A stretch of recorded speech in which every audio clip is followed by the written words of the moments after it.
లోక్సభతో పాటు AP assembly ఎన్నికలకు సంబంధించిన షెడ్యూల్ విడుదలైంది. ఎన్నికల కమిషన్ షెడ్యూల్ని ప్రకటించింది. ఈసారి 4th ఫేజ్లో ఏపీలో ఎన్నికలు జరగబోతున్నాయి.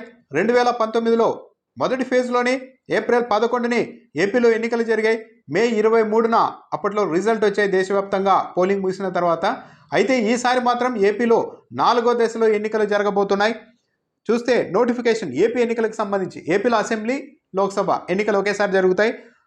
గెజిట్ నోటిఫికేషన్ వచ్చేసి ఏప్రిల్ 18న విడుదలవుతుంది. నామినేషన్కు ఆఖరి తేదీ ఏప్రిల్ 25, స్క్రూటినీ ఏప్రిల్ 26 వరకు ఉంటుంది.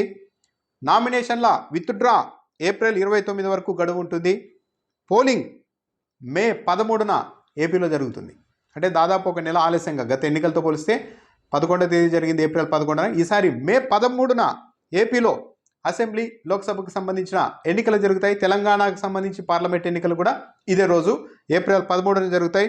కౌంటింగ్ జూన్ 4న జరుగుతుంది. దేశవ్యాప్తంగా కూడా మొత్తం అయిపోయిన తర్వాత జూన్ 4న కౌంటింగ్ ఉంటుంది.